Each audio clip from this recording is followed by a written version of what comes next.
एक आपसे बार बार कहते हैं, देखो भाई, उपकार का मौका कभी मत चूकना, अपकार का बदला भी उपकार से देना, ये सज्जनता की निशानी है। उपकार का मौका कभी मत चूकना। हमारे मुनीश्वर समाधि कराने के लिए अपने नियम को गौण करके भी वहां पहुंच जाते हैं।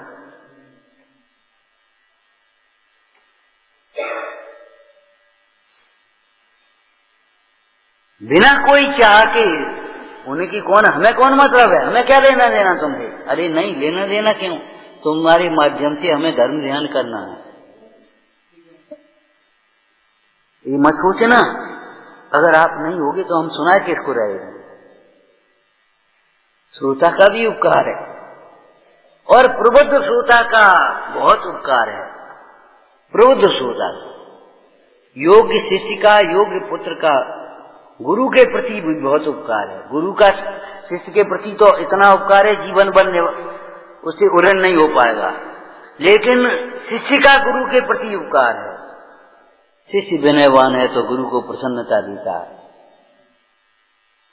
शिष्य अगर सूक्ष्म उपयोगी है तो सूक्ष्म तत्वों का उद्घाटन होता है। ये काय को लिखी गई, कोई श्रोता होंगे उनके लिए लिखी गई है। ये व्याख्या और टीका नहीं है, इसका नाम लिखा है वचनिका। और आज का नहीं ये प्रसंग है, जब हमारे मंदिरों में 4-4 लोग बैठने वाले थे, उस समय भी कम पढ़े लिखे लोग थे, उस समय भी ये बात वचनिकाएं होती थी। वचनिका बोला है इसको। ऐसा लगता है पढ़ते समय एक ही चीज को बेर बेर कह दिया, आपको लगता है ये पुनरावृत्ति है, लेकिन एक एक चीज को बार बार कह दिया। वही 8 मद वहां कह दिए, वही 8 मद दर्शन विशुद्धि में कह दिए, वही 8 मद वहां कह दिए।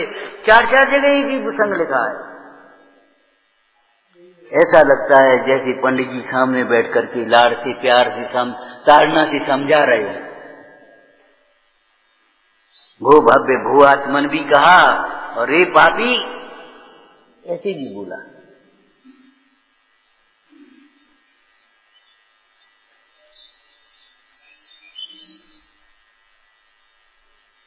गुरुओं की शिक्षा को सहज भाव से स्वीकार करना सीखो। शिष्यों का भी उपकार है गुरु के प्रति। क्या क्या उपकार है? योग्य शिष्यों के निमित्त से सूक्ष्म तत्वों का उद्घाटन होता है। योग्य शिष्य गुरुओं को निश्चिंतता देते हैं। योग्य शिष्य को गुरु अपना पद देकर के स्वयं साधु पद में आकर समाधि करते हैं। योग्य शिष्य धर्म की परंपराओं को बढ़ाते, और नहीं तो सुन के गायब, या कान सुनी उस कान निकाल दो। आप विचार करो, सोचना, तीर्थंकरों की दिव्य ध्वनि बिना गढ़धर के क्यों नहीं खुलती? एक गढ़धर ही है और कोई श्रोता ही नहीं है, इतने सब बैठे हैं। ये का मूर्ख है, वो मूर्ख ऐसा सुन करके ही, ऐसा सोच करके ही निकल पड़ा था सम्मोचन से बाहर।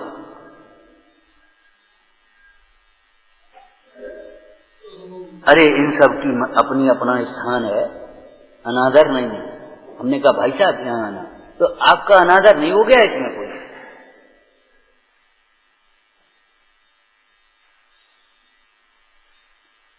अनादर नहीं हो गया? अनादर करने वाले तो आपका अभिमान है, आप उसको अनादर समझ रहे हो।